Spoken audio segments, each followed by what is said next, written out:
Good evening, ladies. Today we are going to discuss about the similarities and differences of the government of Korea and the Philippines. Who's gonna be the start of this discussion? Okay, so good evening. I will explain to you what type of government does Philippines and Korea have. So Philippines and Korea has the same type of government. It is both governed as a unitary state under presidential representative democracy with the president as the head of state government and also commander-in-chief of the armed forces. North Korea has a different type of government because it is a communist state under totalitarian dictatorship, which means to control not only all economic and political matters, but the attitudes, values, and beliefs of its population, erasing the distinction between state and society. The citizen's duty to the state becomes the primary concern of the community, and the goal of the state is the replacement of existing society with a perfect society. So for the government structure of Philippines and Korea, for the executive branch of South Korea, the president is the head of the executive branch of the National Assembly. He is directly elected by the people and serves for a term of 5 years. After the term, he is not eligible for a second time in service. He is only elected member of the executive.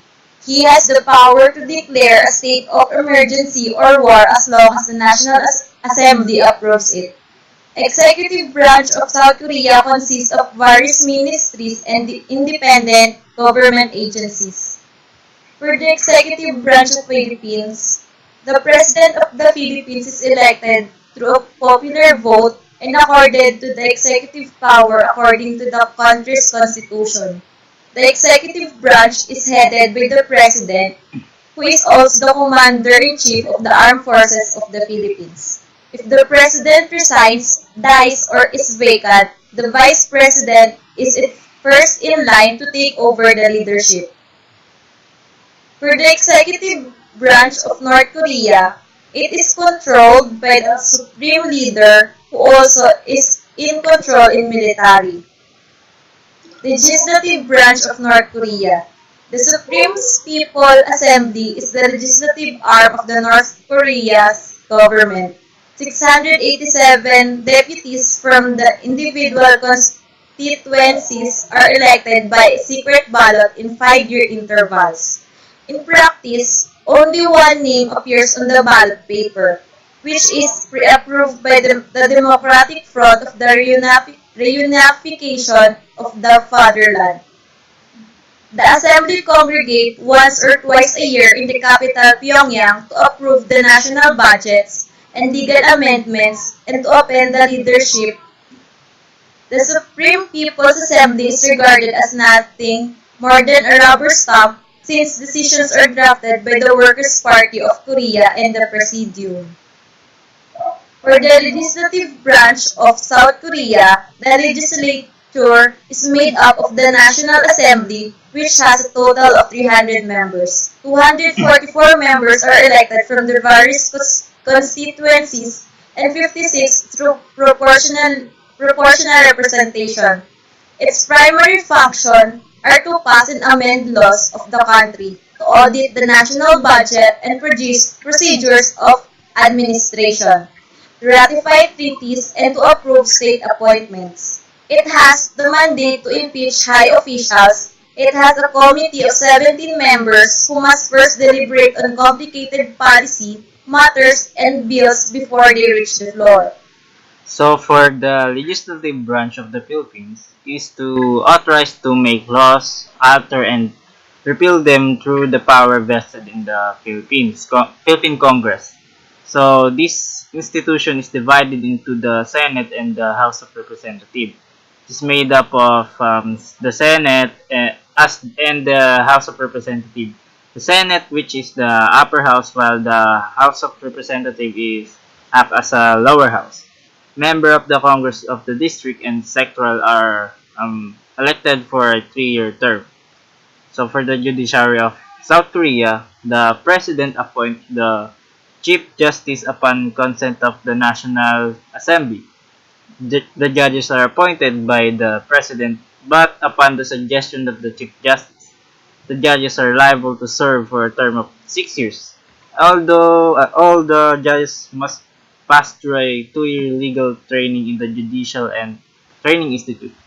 The Supreme Court heads the judiciary is the final court of appeal according to the Korean law.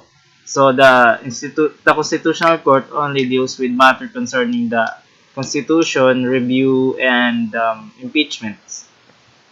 So the judicial branch of the Philippines and the Supreme Court of the Philippines, together with other inferior courts, has the judicial power given by the Constitution. The Supreme Court is comprised of a Chief Justice who is the head of the branch and 14 other associate judges who occupy the highest seats of the judiciature. So each justice serves on the office until they reach the age of 70.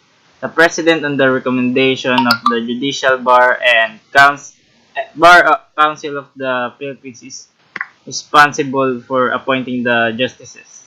So for the judiciary of North Korea, the Central Court is the supreme judicial institution in North Korea. Judges to the court are elected by the Supreme People's Assembly. Cases are mostly heard by one judge and two people assessors. Special cases may warrant the presence of three judges. The court is also the main court of appeal and hears cases from the provincial courts. The judiciature is answerable to the Supreme People's Assembly and the presidium when the assembly is in recess. So what else? So I have here the leadership style of Philippines and South Korea. For the Philippines, many observe that President of the Philippines is much different from the former presidents. He has become popular and well-loved because of his frankness as a leader.